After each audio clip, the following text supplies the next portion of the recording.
a ira de Deus. Falar e pregar sobre a ira de Deus não é uma mensagem popular, não é uma mensagem aceitável. Porém, ela é extremamente necessária e extremamente bíblica. Pois na palavra de Deus, nós encontramos muito mais referências à ira e à indignação de Deus do que ao seu amor, do que à sua ternura. E o atributo de Deus mais citado em todas as Escrituras não é o amor, não é a sua misericórdia, mas a santidade. Somente Ele é citado por 3 vezes num só versículo, como nós encontramos em Isaías 6. Portanto, se nós tivéssemos que exaltar um atributo acima dos outros, este seria a santidade. Porém, hoje, o meio cristão pegou uma só citação da palavra de Deus, que se encontra na primeira carta de João, capítulo 4, versículo 8, onde está escrito que Deus é amor, se firmou nisso e se esqueceu de todas as demais citações sobre quem é o verdadeiro Deus e de como ele age.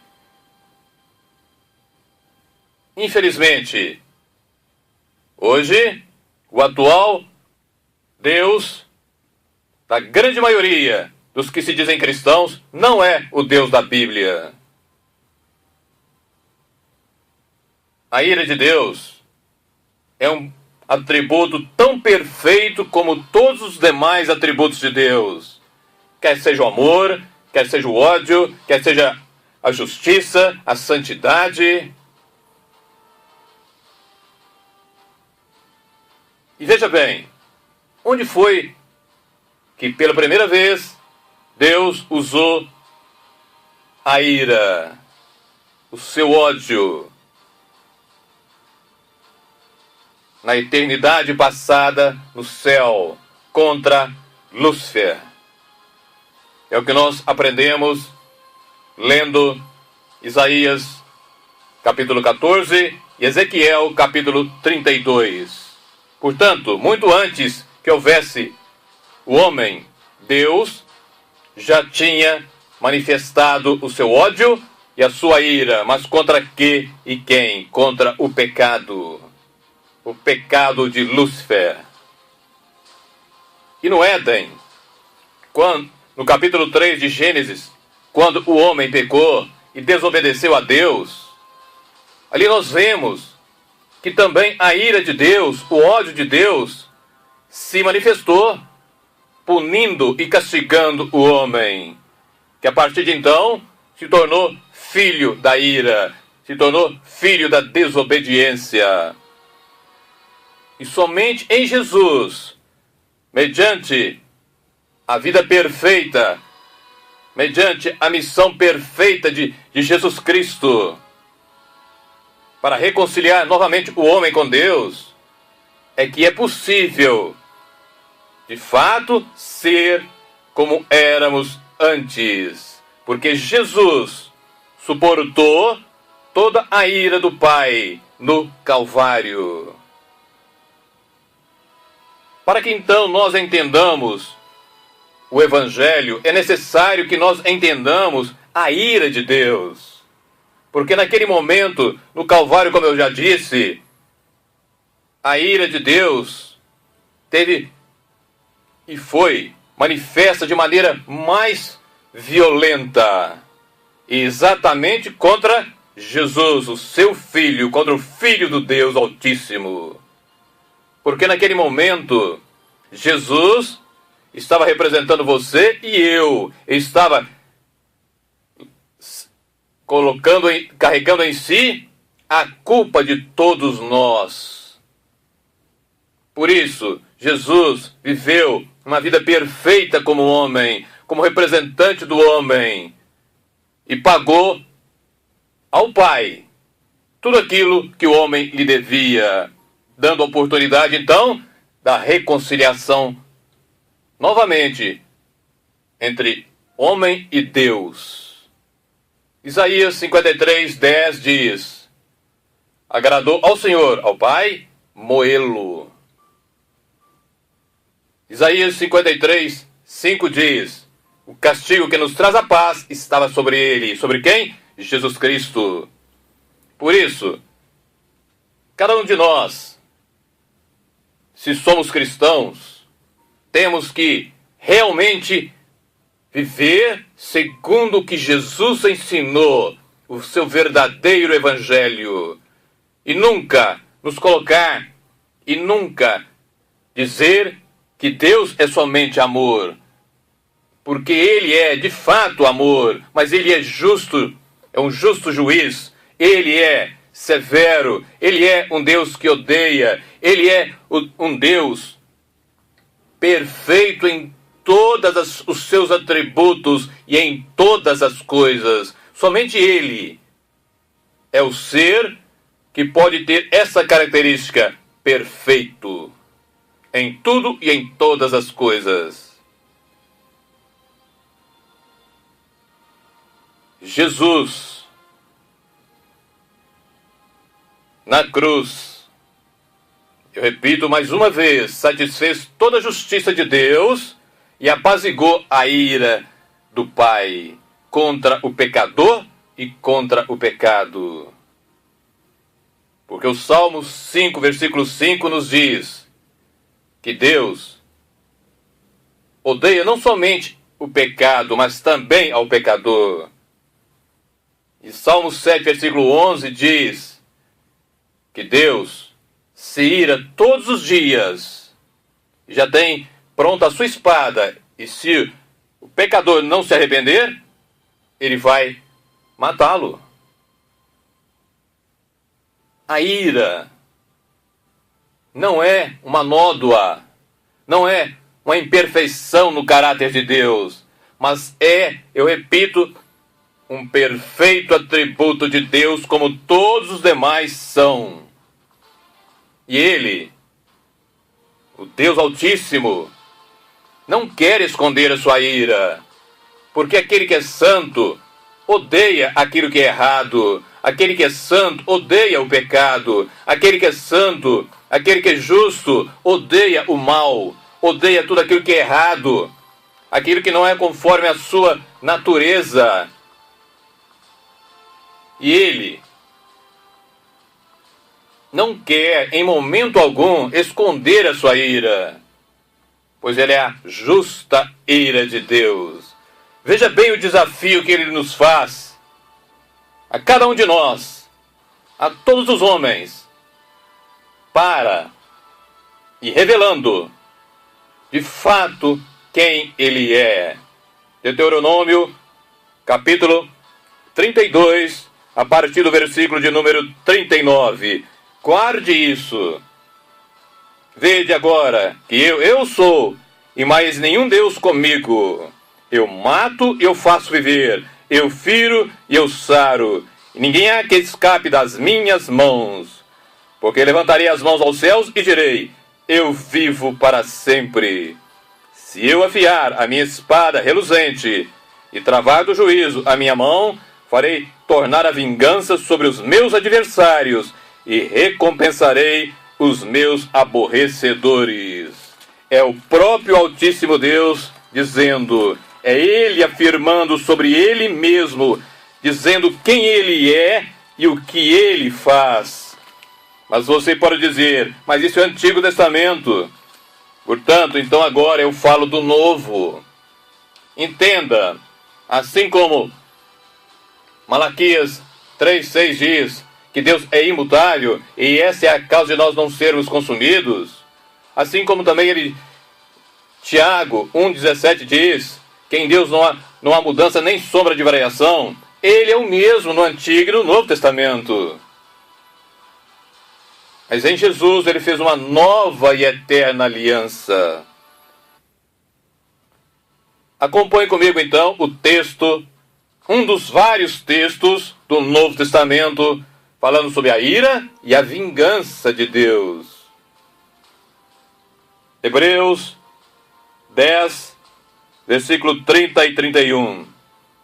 Porque bem conhecemos aquele que disse: minha é a vingança, eu darei a recompensa, diz o Senhor. E outra vez, o Senhor julgará o seu povo. Horrenda coisa é cair nas mãos do Deus vivo. Mas nessa mesma carta, no capítulo 12, versículo 29, o autor diz: pois o nosso Deus é um fogo consumidor. E assim também em Romanos 12, 19, ele nos fala também da mesma forma sobre a sua vingança, ou sobre a sua justa e santa vingança. E é bom que entendamos uma coisa: a ira de Deus, a justiça de Deus, a vingança de Deus é santa. Não é como a nossa, que é pecadora e vingativa, no sentido pejorativo.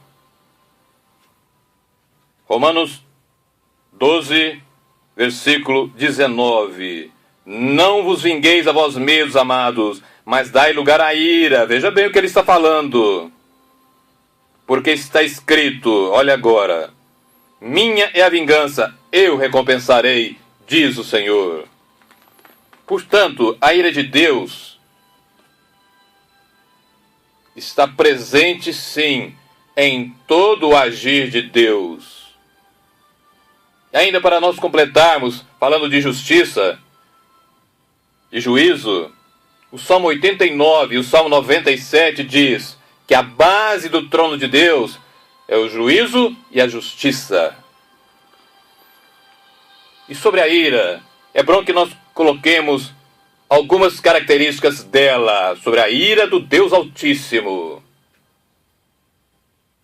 Nós encontramos, teologicamente, pelo menos 5 características. A ira da consequência. Que vem a ser isso? É quando alguém faz determinadas coisas e traz sobre si aí esse tipo de ira, essa parte da ira de Deus. É a aplicação prática da lei da semeadura, que nós encontramos na carta aos Gálatas, capítulo 6, versículos 7 e 8, quando diz: não erreis, amados, Deus não se deixa escarnecer. Aquilo que o homem plantar, isso também ceifará. Aquilo que plantar na carne, colherá a corrupção. Aquele que plantar no Espírito, a vida eterna. É a aplicação prática disso na nossa vida. A ira escatológica é a segunda característica. É aquilo que Deus vai derramar sobre este mundo durante o período da grande tribulação, para aqueles que ficarem. E está tão bem descrita no livro de Apocalipse, e que nos mostra como será aquele terrível período, e que Jesus mesmo diz que se aquele período não fosse abreviado, ninguém se salvaria. Mas também nós encontramos aquilo que é dito e chamado de a ira cataclísmica, que o mundo chama de os grandes desastres naturais, mas que não são naturais. Sejam os grandes terremotos, os tsunamis, ou assim também como aconteceu em 2001, quando se derrubou as 2 torres gêmeas em Nova York, e assim um terceiro avião também foi contra o Pentágono. Porque ali, muitos falam: não, mas Deus não teve nada com isso. Não, teve sim. Mas da seguinte forma, guarde isso no seu coração: ele simplesmente não impediu os planos do inimigo. Não foi ele a causa, mas ele não impediu os planos do inimigo de assim agir. E por quê?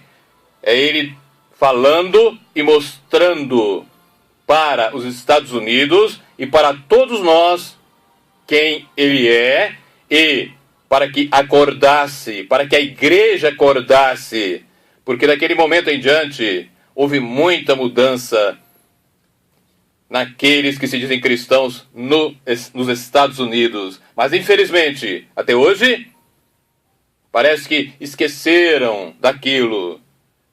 E a grande maioria da igreja americana tem como primazia viver abandonando o Altíssimo Deus e em heresia.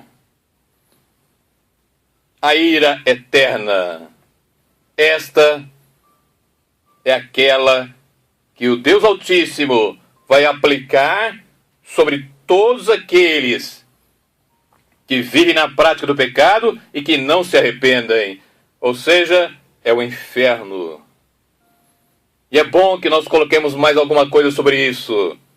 O inferno não é uma ficção. O inferno é real. E aquele que mais falou sobre o inferno não foi Paulo, não foi Pedro, não foi o Antigo Testamento. Foi Jesus nos Evangelhos. E ele falou de tal maneira que em Mateus 10, 28 ele diz: para que nós não temamos o homem, não temamos aquele que pode matar o corpo e depois disso não pode fazer mais nada, mas que temamos, sim, aquele que depois de matar o corpo pode também fazer perecer a alma e o corpo no inferno.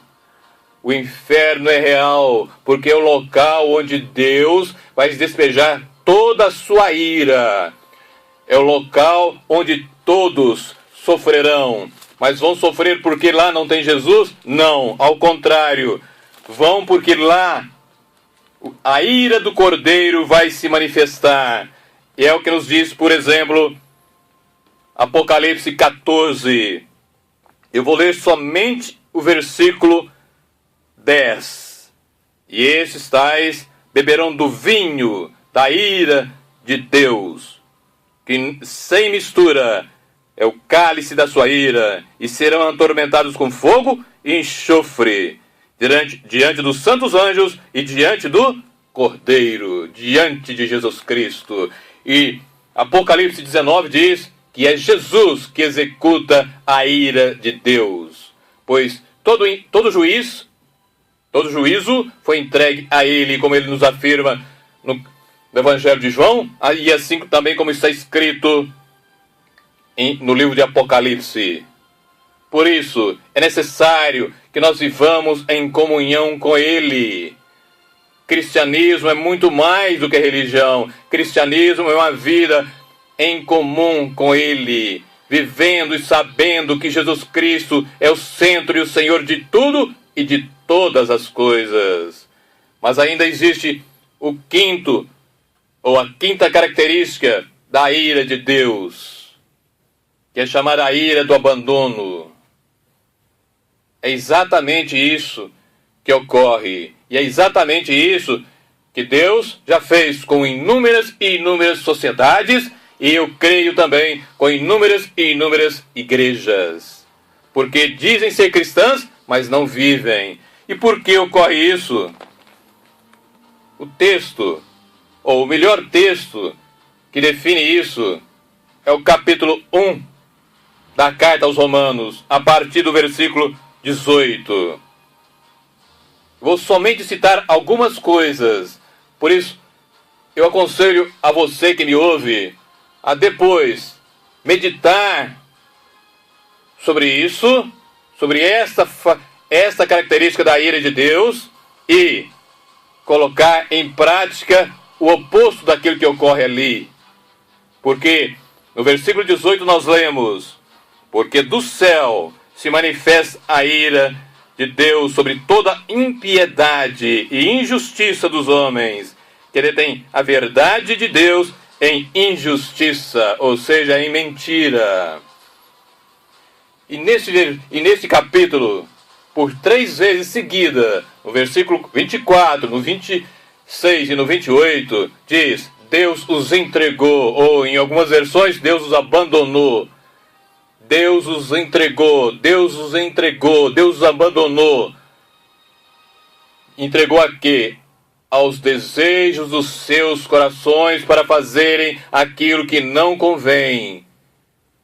É quando Deus, na sua grande paciência, porque nós aprendemos a palavra por inúmeras vezes, quando se diz, Deus é lento em se irar, mas não tem o pecador ou o culpado por inocente. Nós aprendemos que Deus é lento em se irar, mas ele se ira, mas ele também diz então, é como se ele dissesse, como eu estava dizendo, a minha paciência se esgotou. E isso foi o que ele já fez no passado com o povo de Israel, porque eles viveram, de fato, somente aquilo que queriam.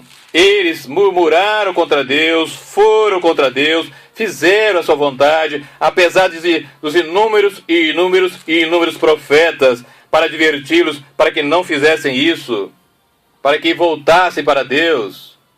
Eles não fizeram. Veja bem, somente essa citação do Salmo 81, a partir do versículo de número 8. Olha o Deus Todo-Poderoso falando para Israel e falando agora para a igreja cristã, para toda ela. Ouve, povo meu, eu te admoestarei. Ah, Israel, se me ouvisses. Ah, igreja, se me ouvisses. Não haverá entre ti deuses alheio, nem te prostrará a um Deus estranho. E ele continua dizendo, eu sou o Senhor teu Deus, que te tirei da terra do Egito. Abre bem a tua boca, e eu a encherei. Mas o meu povo não quis ouvir a minha voz, e Israel não me quis. Pelo que agora, no versículo 12, pelo que eu os entreguei aos desejos do seu coração, e andaram segundo os seus próprios conselhos. Por isso, assim como no passado, hoje, infelizmente, a grande maioria que se diz cristã não é realmente cristã, pois não vive segundo o verdadeiro Evangelho de Cristo, e está sendo, então, alvo da ira do abandono. Está sendo, então, e voltando a ser filhos da ira. Guarde no seu coração isso, essas 5 características da ira de Deus, e viva não como filho da ira, mas como um verdadeiro cristão. E assim como está em Romanos capítulo 11, versículo 22, quando diz para que nós consideremos não somente a severidade de Deus, não somente a bondade de Deus, mas também a severidade de Deus, assim você faça, para que você seja objeto não da severidade de Deus e não seja cortado, mas seja você objeto da bondade e da misericórdia do Altíssimo Deus, da graça do Altíssimo Deus, e viva na dependência dele todos os momentos da sua vida. Todos os momentos da sua vida, sabendo que você depende, antes de qualquer outra coisa, de Deus. E é para ele que você tem que viver, se realmente você é um cristão verdadeiro.